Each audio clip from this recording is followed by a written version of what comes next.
31-year-old Erica Graham is behind bars after her 8-year-old daughter was fatally shot by her 10-year-old brother. The incident occurred at 11:52 a.m. on the 13th of September at a home in the 8840 block of Hayden Street, near Joint Evergreen Roads in Detroit, Michigan, when a neighbour called 911 after hearing a gunshot and finding Janae Graham on the ground covered in blood. The authorities said that the 10-year-old boy found an unsecured gun while he and his 8-year-old sister were home alone when he fired the gun and struck his sister in the neck and shoulder. The girl was taken to a local fire station when medics tried to stabilise her and took her to the hospital, where she was pronounced dead on arrival. Detroit Police Chief James White said investigators will be questioning the boy about exactly what happened, but that he was first taken to a hospital to get checked out. "We found some conditions inside the home that were quite disturbing," he said, "so before we get him into an investigative process, we want to make sure all his needs are met medically and that he's okay. Nothing too severe, but we just want to make sure. He's still a child despite what he's potentially involved in." James said that child abuse investigators have joined the case. On the 15th of September, Erica was charged with involuntary manslaughter, 2 counts of second-degree child abuse, and 3 felony firearm violations. She's held on a $150,000 bond. If released, she must wear a GPS tether and be confined to her home. The investigation into the matter continues. The authorities discovered a dead person while investigating a report of a woman robbing a house. At around 3:30 a.m. on the 10th of September, officers responded to a home in the 100 block of Palm Avenue in Bullhead City, Arizona, on a report of a break-in.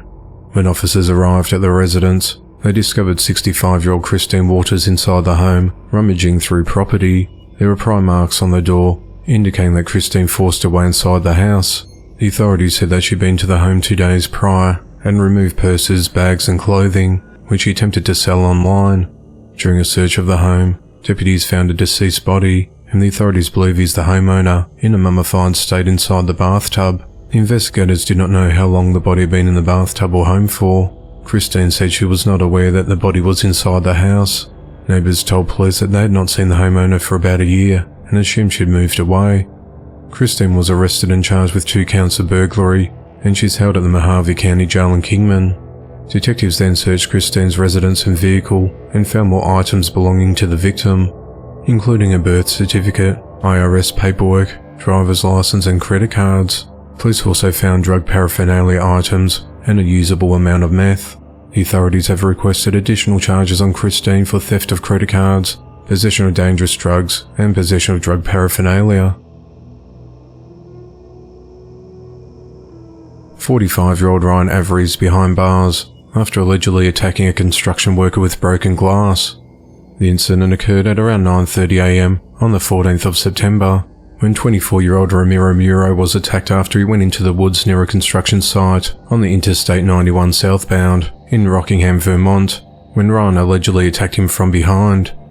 It said that Ryan placed Ramiro in a chokehold, broke a glass bottle, and used a shard to slash him with. Ramiro managed to escape and was taken to a hospital with non-life-threatening injuries. He described the suspect as wearing dirty clothing that was covered in mud. Ryan reportedly fled the scene and police searched for him. Vermont State Police deemed him armed and dangerous and told the public not to approach him if they saw him. Brattleboro Police located Ryan that same night and took him into custody. He's been charged with aggravated assault with a deadly weapon and is held without bail. Ramiro reportedly lives in Asheville, North Carolina, but works for Ameritech Slope Constructors. Ryan reportedly has no fixed address. A man and woman are dead in what police say was a murder-suicide. The incident occurred at around 4:15 p.m. on the 14th of September, at a home located at 219 Burns Drive in Kill Devil Hills, North Carolina. The authorities said that 49-year-old Jennifer Holtzman lived with several roommates at the residence, including the suspect. They say for reasons unknown, 63-year-old Tommy Pursley shot Jennifer on the second-floor front porch, and then went inside and shot himself. Police said that a 9mm semi-automatic handgun used in the killings was found at the scene. Investigators said that the two did not have a relationship beyond being roommates for about 5 years. No one else living in the home was targeted. The investigation into the matter continues. The authorities are looking for a stranger who smashed an 18-year-old's face with a brick in a random attack earlier this week. The victim was outside an apartment building on 20th Street in Manhattan, New York, at around 11:30 a.m. on the 12th of September, when the assailant walked up, unprovoked, and whacked him in the face with a brick, knocking him unconscious. The attacker then ran off, leaving the victim with severe facial injuries. He was taken to a local hospital where he is expected to be okay. Police released video footage of the suspect just before the attack. He's seen walking along the sidewalk with a brick in his hand. Anyone with information is asked to contact Crime Stoppers.